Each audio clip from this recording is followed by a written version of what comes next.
Hello, All-Star listeners, and welcome to another episode of the Veterinary Roundtable presented by All-Star Veterinary Clinic, the podcast where we listen... where we answer your veterinary-related questions while having some fun along the way. We've gained hundreds of new listeners these past few episodes, so if you're a new listener, welcome. If you enjoyed today's episode, be sure to leave us a review on your podcast provider of choice, and if you have any feedback to offer to improve the Veterinary Roundtables, let us know. And we do have a few things to discuss before introducing everyone. Mm-hmm. Our 4th episode in the vet clinic has been released. Dun, dun, dun. Go give it a listen. Yeah. Watch. It's watch and listen. It's great. It's good especially stuff. if you like The Office. It's great. Good stuff. So, funny kind of comment from if you listened back to when Dr. King and I had our husbands, Richie and Charles, on the podcast. Charles had a great story that was shared all over TikTok. He actually had a lot of coworkers come up to him and be like, dude, I saw you on TikTok. And anyways, it was regarding scrotal circumference of the scrotum and ease of birth for females. If you don't know what I'm talking about, just go listen to it. I'm not repeating it. But there was a comment that was made by an individual gal, and she said jokingly, I'm about to have a baby. I really wish I wasn't, or I didn't know this prior to giving birth. Mm-hmm. And then she comments again later and said, I just had my baby and I thought about this the entire time. So don't know if it was an easy birth or a difficult birth. We'll keep that personal for her. But anyway, you learn a lot here. Interesting. Yeah. Stuff maybe you don't need to know, but fun facts.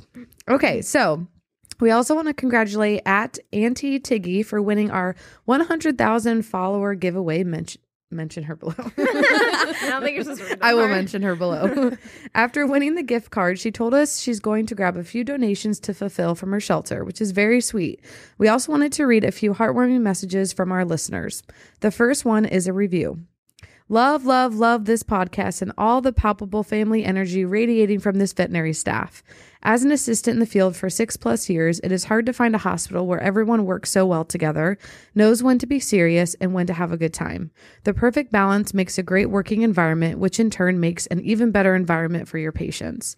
Kudos to you all for answering the difficult questions with such grace and humility. Vet med is hard, to say the least, but you guys get me to and from work every day, so thank you.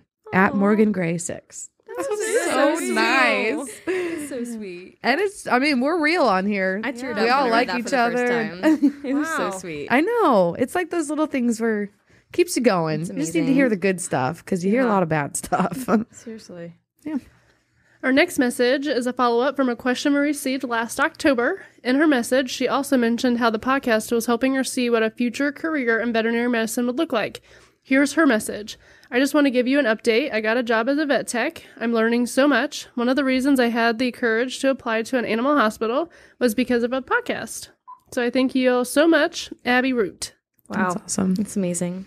That's That's cool. wild that a podcast can help that. I don't know. It's crazy Reach that out we've and been touch able so to many have an impact on someone like that. I know. We're reaching people even if we feel like we don't. Yeah. So. Proud of you. Great Abby. job, ladies. Family. Okay. Do you want to do that last part? Sure. Oh, yeah. I want to. She did mention she's based in Florida, and if we ever open a clinic in Florida, she suggested the name All-Star Sunshine State Vet Clinic, and that she would definitely apply. Nice. Now on to fun. introductions. Working in Florida would be quite nice. Yeah, but what Near about the the ocean? hurricanes? Yeah. That's scary. You don't have to be by the coast. It's still scary. And it's real hot in the summertime. Jacob wants to move to Florida, Lots but of skin infections. Lots of skin infections. Hot spots. Yeah. Yeah, maybe some hyperthermia in there. Okay, maybe not. Okay, so on today's episode, we have myself, Associate Veterinarian Dr. Ashlyn Duckwall, Veterinary Technician Courtney Vaughn, Room Assistant Devin Fortune, and Head of Surgery Interim Co-host Allie McQuarrie. Woo, woo. Woo! Is that how you spell it? I feel like he threw an extra vowel in there. you also spelled my last name wrong as well. And Devin's. That was the only thing that matters. It looks like McQuarrie. McQuarrie. Well, we're halfway there. Yeah, that's fine. It's a thought that counts. Okay, how's everyone doing today? Hungry. Pretty good. It's lunchtime. Yeah, it's literally our lunch hour, so we love cool. the people. We're here for it. Too important for the food. Okay, well, How that's are good. you? I'm doing well, thanks. How you feeling? Yeah. I'm okay. Tired. Basketball's getting a little heavy. difficult, but that's okay. She's fun. Tells me jokes every once in a while. I'm just kidding. Okay, icebreakers. Wanna do it? Okay, what is your favorite room in your home? I'm gonna go with my bedroom. I don't want to sound isolated, but I just love my bedroom. It has like everything I need in there. Mm-hmm. You know, I leave my door open so my cozy. mom can peek in, but it's just nice. You don't just go home and lock yourself away for the world. No. That's Promise good. I don't. Okay, that's good. Yeah. I like my living room. I just feel like that's where like all your like a lot of like when your friends come over, that's where the memories are made, and that's where I wind down at night. And I don't know. It's just I like my living room is very cozy. Yeah. I like it. Nice. It's sweet. Good spot. Hmm. Do you have one? I do like my living room because the decor, make it feel cozy, decorate for the holidays. But the kitchen also has food. Yeah. Yeah, kitchen's a great spot. Yeah, I would say coziness, relaxation, and everything. I like my living room. Just the couch, all that stuff where you just chill. Yep. I like that a lot. But decor-wise, I'd have to say the nursery because It's looking pretty good. we're getting it together and it's very exciting. Spiffy. Yeah. Okay, this is the heated question. Buckle up. Does pineapple belong on pizza? I don't think it's a crime to put pineapple No. on pizza. I don't prefer it, but it's not like I don't really care. you're a monster if you do it. I don't know. Like if you want pineapple on pizza, go have it. Okay, how about this? Would you pick it off if you got a pizza with pineapple on it? On purpose or accidentally, would you?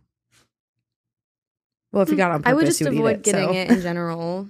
But Okay. if I had to, then I would eat it. Like I wouldn't pick it off. That'd It's not be like waste, appalling to where but you're like, oh, yeah. no way. I love pineapple, but I don't like cooked pineapple, so I'd pick it off. Yeah, Okay. it's But a little, pineapple's like one of my too favorite sweet. fruits ever. Yeah. But like Okay. people that make or argue that the shouldn't be like warm, they don't like it because it's warm. Yeah. You bake pies and you bake fruit and pies, so it's a difference. Although some And people pineapple- don't like cooked fruit. Isn't it's like true. I don't like pineapple pie. upside down cake warm? Oh, yeah. That stuff's Yeah? good. Mhm. But it's pizza, isn't it? With like People ham? also people Yeah. also put Yeah. pineapple on ham, and it's warm then too. Yeah. No, I'll if it's a avoid pineapple it, but I ham won't pizza. judge you if you eat Yeah. it. Yeah, I wouldn't Yeah. choose it myself, but I would I'm eat sure it's that. good. I guess, yeah. With the ham, I guess Yeah, it the depends ham. on what kind of pizza it's on. If it's on a pepperoni pizza, no. Right. But if it's on ham and pineapple Yeah. pizza, then oh yeah. Ham definitely goes with pineapple. Mhm. I could dabble with some pineapple. I mean, I guess it's not my first choice, but No, I would not pick it off, no, I guess. yeah. I wouldn't Yeah. choose the topping, but I guess I don't know. Teach their own. Yeah. Listeners, let us know because it's a very important question. Yeah, in this clinic. Oof. No judgment, please. All right. The Veterinary Roundtable has an exciting offer for our listeners. Use the link www.audibletrial.com/the Veterinary Roundtables to try the Audible Plus Premium for a 30-day free trial. By using our link, you'll also receive 1 credit or 2 credits if you're an Amazon Prime member and access to thousands of titles through the Audible Plus catalog. What else does Audible offer, Doctor? Oh, that's a great question, Allie.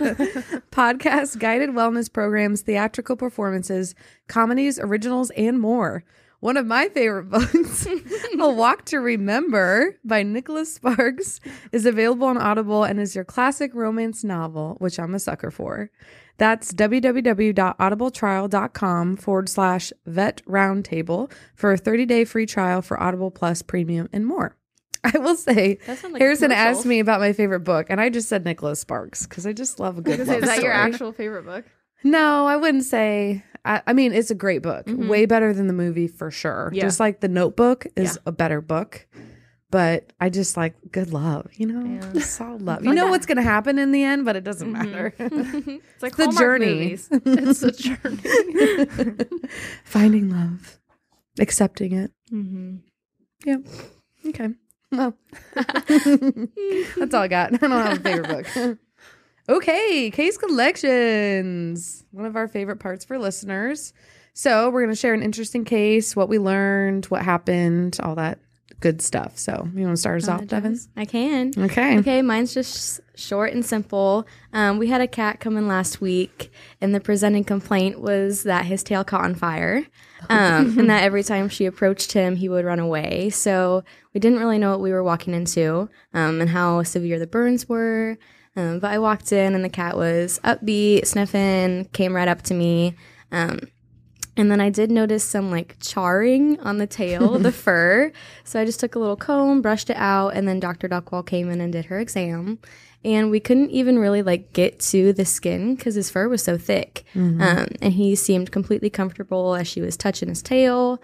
And so we really don't think that there was any burn to the actual skin itself. That the only damage was to the fur. And he's super fluffy, so we think the fur kind of protected his tail from any burns. But yeah, she's not gonna have any candles anymore. She said she just heard a poof around, and his tail was on fire, so she just patted it out. But And it was a really fluffy tail. Yeah. So That's it was awesome. like really hard to get it really did help his skin. Good. He was a great cat. Yeah, it was That fun. happens to And cats a lot. I knew her from my childhood. Hadn't seen her since I was in high school. Oh, really? So Oh, yeah. Small world. Small world. It's like our old clinic cat Griff. He burned his whiskers off all the time. Oh, yeah. And no candles. My cat Paul did that too. He burned his whiskers on a candle. Just get a little too close. Yeah. Come on, a little sniff. You smell that burnt hair. Yeah. All's well. Yeah. Yeah. Okay. Courtney, you want to go? Sure. My case is about a 17-year-old, almost 18-year-old Maltese. He presented last week, I think, or maybe Monday. Yeah, last week, for having possible seizures. The owners thought he had maybe 2. So he came in. He was very, very disoriented, didn't really know where he was. He couldn't get up very well. And he was circling. So he was circling to the right, I think. He would get stuck in corners. So he was just presenting with all these neurologic signs. They did blood work on him, and that came back pretty unremarkable. He was also really, really anxious and head pressing. And he is older, but his vision has always been pretty decent for his age. And when he presented that day, he almost seemed like he was blind and couldn't really see anything.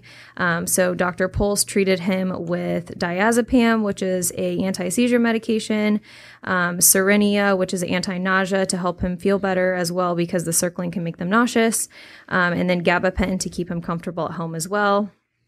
And then she also, I believe she filled Keppra, which is a seizure medication, to start if he had another episode of a seizure. And then so he went home with all that, and then he was going to come back the next day, but he was doing better. So the owners canceled that recheck. And so he came in 2 days after those episodes had happened. And Dr. Duckwall saw him, and he was actually like pretty much all better for the most part. His vision was great for his age. And he hadn't had any more episodes. Like I said, his eyesight had returned to normal. He was aware of his surroundings. And so he was back to his little normal, happy Q-tip self. And, Yeah. and he's still doing great as far as we know. I don't think they've started the Keppra or they haven't needed to. He's still on gabapentin just to keep him comfortable. But he's doing fantastic. Yes. And I love him. And he's just living his best 18-year-old life. Yes. Yeah, He's I mean, doing really well. for 18, and then the other thing I will say about this particular case is we see him often because he gets vitamin B12 injections, I think once monthly. Yes. And then he's also on cough suppressants for his collapsing trachea. So I do have to examine him every 30 days for that medication. And so I'm very much aware of, or we are very aware of Bocce, Yes. how he looks, how he acts. And so it was a little bit easier truly to be able to say, okay, this is normal him as opposed to neurologic him, because he still paces, he's still very old and senile. Yeah. But knowing those little just kind of, I don't know, characteristics of a dog is really helpful. So yeah, it was good to see He's he doing wasn't. good. I just Yeah. love him. It's just cool how he bounced back like that. Yeah. Like, especially, like I said, with his age. I mean, I know age is just a number, but that was a lot. And he's really little. So for him to go through that and then just bounce back, I think that's cool. Yeah, they glad take to hear really he's good doing care of him. better. And Yeah. his owners love him so much. Yeah. So I know They're they're so relieved sweet. because they were really worried. Yeah, they're great. They're great Yeah. people. But he's good. No Q-tip. He's We not call going him to let a seizure Q-tip. take him down. Good day. Still going. Okay, well, I'll go next. I just had honestly a couple back-to-back cases. And I'll give you the answer first, or the diagnosis. And it's essentially fever of unknown origin. So I guess that's our temporary diagnosis. And it occurs when a dog comes in, usually they're ADR, usually they have a fever. And then the complicated part is there's so many different causes for a fever in a dog or an animal in general. So you start with baseline investigation, so imaging and blood work. Well, in both cases, they were somewhat revealing. There were some changes we could go off of, but it wasn't like a slam dunk, like this is our explanation. And so I definitely wanted to talk on this because it can be very frustrating for not only just the owners because their dog's ill and we don't have answers usually right away, but also just kind of there's so many different causes that you have to go down different paths and monitor their response to treatment. And that can be frustrating for everyone, including myself, because you want them to feel better. You don't want them to feel like crap. And you just don't know how long you need to wait it out. So thankfully, usually once you get them started, start the investigation, you can get them comfortable. The fever is a protective mechanism in the body. And so there's a handful of things that can do that. So bacteria, viruses, tick-borne disease, unfortunately cancer. So when you have all the pieces and an owner allows you to work up, it's very helpful. Now, if you don't have the opportunity to do that, that's okay. You just more or less have to go based off of, okay, let's start broad on treatment and see how the dog does. So right now for my 2 cases, we're waiting on a tick PCR panel. So essentially it's testing for a slew of tick diseases. And that's because of their blood work changes and the fever is why I decided to start there. So other things we rule out are like pneumonia and, like I said, looking for masses or abnormal things in the abdomen, things like that. Lymph nodes were normal in these kiddos. So we'll see, to be determined. But we did recheck one's blood work yesterday and he was feeling a lot better. And the blood work came back today, actually much improved. And so we're on our way. We just don't have the stamp that says it was this or this. So it can be frustrating. Just remember, Very be kind, be gracious. We try. No one likes those cases. No. Very frustrating. Yeah. Okay, guess I'm up. Yeah. First, I want to say disclaimer: do not try this at home. Please consult your veterinarian. Yes. But we did have a case. I think it was last week or the week before. We had a 5-month-old puppy come in. We took x-rays. There was definitely something in the stomach. Unfortunately, the owner was not able to afford the procedure, so he elected to take the puppy home. He ate a squeaker, right? Yep.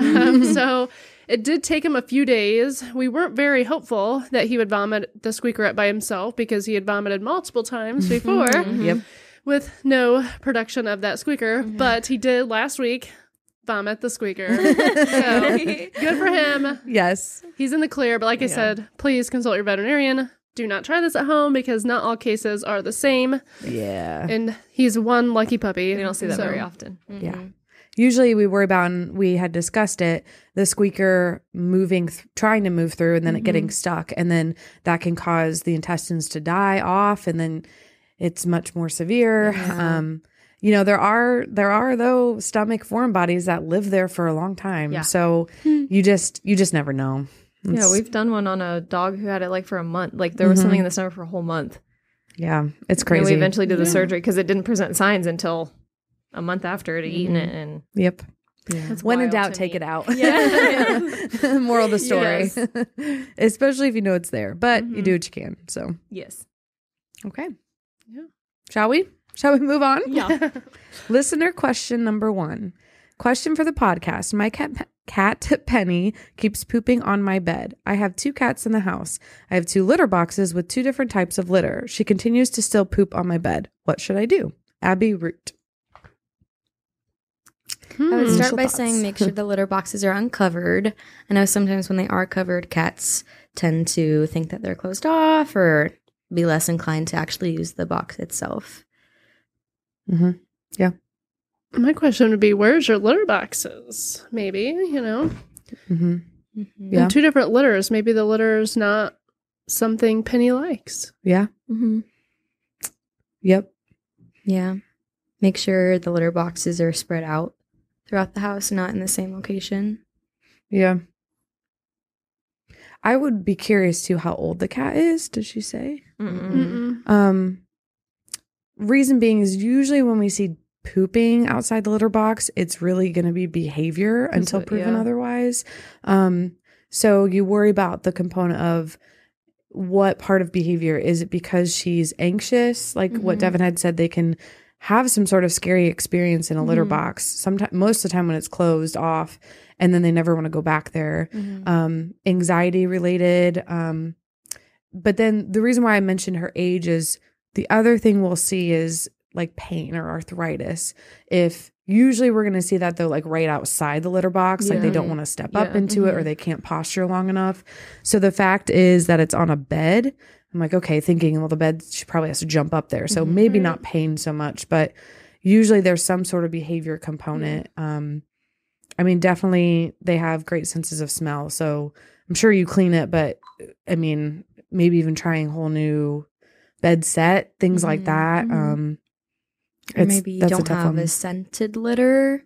I don't know if they could be deterred from that scent.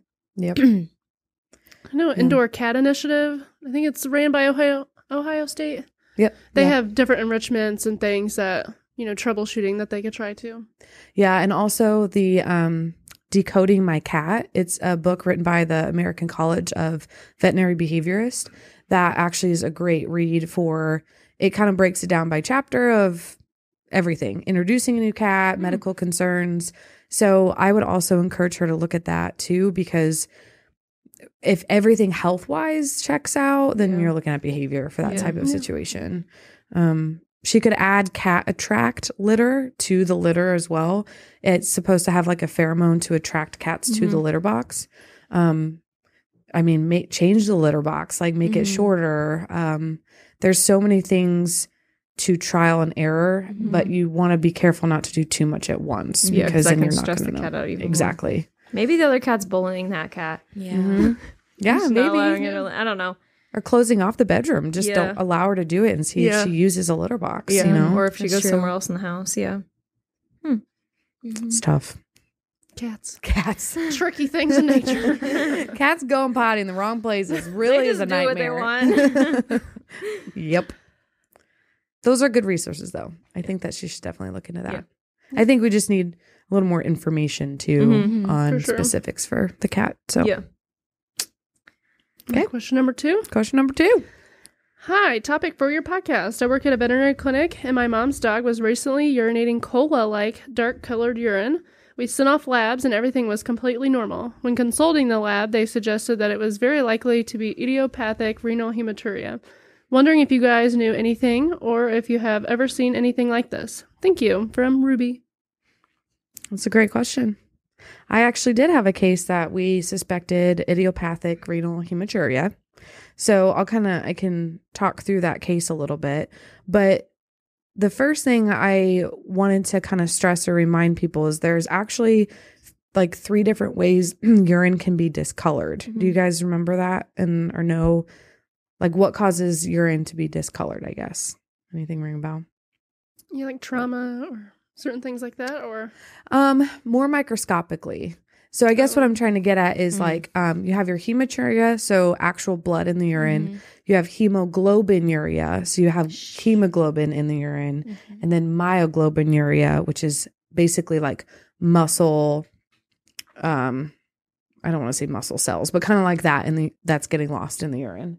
So it's basically you have blood or other forms of pigment that you have to decipher because there's definitely different causes for each of them too. So I would assume if the lab is suggesting the idiopathic renal hematuria, it was actual blood in the urine, but that's also why we spin it down when we get a urine sample because that helps us decipher what's what. So, but yeah, what are, I guess, other causes though first of just blood in urine if it's actual blood? A UTI, or if there's stones in the bladder. Yep. Also, I have a question off of this question. If it's like renal hematuria, do you not see changes on blood work? I don't have a lot of experience with that. We'll get there. Okay. Great question, Courtney. Also, I don't know that it talked about like what way they collected the urine. I feel like that has a huge thing. Like, did the dog urinate that? Well, it said sent off lab. So did they just do blood work or did they do a urinalysis? Well, I don't know. I don't know. I'm curious what kind of labs I don't know. Yeah, that would be interesting to pair it all together. Mm-hmm. But yeah, you're right. UTI, stones, you had mentioned trauma. I mean, those are our big ones too. Mm-hmm. What are other signs of like lower urinary tract issues that we'll see in animals? Like clinical signs. Owners will say like, oh, my animal's doing this or this. Licking. Urinating more, straining, Yeah, that's a big one. Straining. Urinating more is another one. Drinking. accidents. Yeah. In the house. Yeah. All of those signs, which is important when talking about renal hematuria, because all the signs we just mentioned is actually for lower urinary tract. So it's actually really important when you look through the history and you're trying to figure out where the blood is coming from. If you're having those signs of, straining, licking a lot, dribbling, things like that, you're going to look more towards bladder and after as opposed to up towards kidneys. And the reason why that's important is because I'd be curious to know about this dog, because with idiopathic renal hematuria, you don't see usually those signs. You have a dog that's peeing normal stream, and there's just different color blood to it, which is, I don't know if you guys remember, but we had a dog named Reggie who came in for, the owners would literally call it his period. Like he would come in for blood coming from his penis area. Oh, I remember him. Yeah. He came in like 2 or 3 times for it, right? Yeah, he came in multiple times, and each time they were gracious, let us do the workup of investigating with the urine, with blood, and we would ask, like, is he straining? Is he going out more? And they said no. It literally was just like he was having a period, like he just had blood coming out there, coming out of there. Yeah, he was a male. Let's put that out there. So with renal hematuria, it's essentially a diagnosis of exclusion. So you go through the list of all those possibilities we just discussed, but then also looking at blood work, because there can be some blood work changes with it. The biggest thing that you'll find is a dog can become anemic through this disease because they're losing blood. And then kidney values sometimes could be, affected as well. But it's usually sporadic bleeding from the kidneys, and it could be both kidneys. It could be one kidney. The unfortunate part, I don't know if it's unfortunate, it's just tricky. The way to diagnose it is you have to do fluoroscopy, which means you have to do dye up into the urinary system. They watch it go through, they check for anatomical changes. And of course, that's going to be at a referral facility, which is where we got with Reggie. We were like, look, we've checked every time this happens. Everything is steady. He wasn't anemic. He was otherwise fine. Everything imaging wise was fine. Prostate is another thing you look at in male dogs. That was fine. So they did not want to pursue referral. And in those cases, you literally monitor for them to become anemic and just watch them. So because you can't, it just happens sporadically. So it's not like so if they have it, like, is there a treatment, or do you just work with it? And if he becomes anemic, then you treat the anemia, like you treat the symptoms that come along with it. Exactly. Yeah. You have to watch to make sure they essentially don't become too anemic. Interesting. Yeah. I'm trying to see here. I had to look and see since we didn't do further diagnostics, I was looking to see what other therapies they had. So there is, one thing they could do is a nephrectomy. So let's just take out the kidney. Yeah. Okay. That sounds good. I'm assuming that's for severe. If it can be coming from both, like if you do the fluoroscopy, does it tell you like what kidney it's coming from? Because if it's both. They would look at both. But if it's both on a dog and you just take out one kidney, aren't you still going to deal with the issue? Because you can't take out both kidneys. Well, that's why I think if it were both, I don't think they would. They would just. Okay. Yeah. Interesting. That would be my thought. Yeah. Don't know. Yeah. Kidney transplant. Well, because the other thing they can do is cauterize it. So they can go and try to find the bleeding vessels in the kidneys and cauterize it to stop it. That is intense. Let's see what other invasive. Yeah. It's like it's a thing. You want to make sure you're right in the diagnosis. Yeah. But then here's the other thing is you can start medications essentially to help with those blood vessels in the kidneys. So essentially you can control bleeding and their blood pressure, things like that. So those are called ACE inhibitors. You can do that, it looks like. Blood transfusions are rarely required, but may be needed if there's severe anemia. So yeah, you really got to watch that. And then of course, chronic therapy for chronic kidney disease is warranted too if it's progressing, because it's it's affecting the kidneys filtration. It doesn't really cause the animal pain, does it? Or discomfort or No, typically no. I mean, our dog wasn't. I can say that for sure. That he was happy, normal, just weird, kind of annoying. So interesting. But overall prognosis is good. Yeah. So because it's rare, because they, mild forms, you don't require treatment, which we didn't do that for Reggie. He did fine. So that's good. it's a weird disease. Yeah, it's just random. Huh. It's a good question. Do they see it more with kidney diseased animals? Do you know? Do they say that? Let's see. No, I don't think it's like a predisposing thing. I think it happens because you rule out other issues with the kidneys first before you even get to this disease diagnosis. So I would assume in that process you would find like if there's something else wrong with the kidneys in general. So yeah. Interesting. Could it be like influenced by trauma, or is it kind of just a fate thing? I would think if it were influenced by trauma, it'd be more a one and done episode, as opposed to like chronic every so often. Yeah. Like if the kidney got hit and there was bleeding somewhere. So, clotting disorders is another reason for it. Yeah. So you look for that and be like, okay, why are you bleeding out somewhere? So you just have to rule out all these underlying potential causes. So interesting. Yeah. I'd be very curious about that case as well, to see if they ruled out everything else too. I would assume so, if that's what they're bringing up, but you never know. Good news is usually they do fine. Yeah. Moral of the story. Yeah. Yeah. That's good. But make sure you do the workup. Yeah, but... check your blood work. Yeah. Okay. How informative. There you have it. Education station. Education station. Wow. Anyone else have anything to add? I don't think so. Okay, cool. Well, then thank you so much for tuning in to another episode of the Veterinary Roundtable. Remember, send in those questions and be sure to follow us on all social media platforms at All Star Veterinary Clinic. If you enjoyed this episode or a previous episode, leave us a review on your podcast provider of choice. We'll see you in a few weeks for the next episode of the Veterinary Roundtable. Woohoo!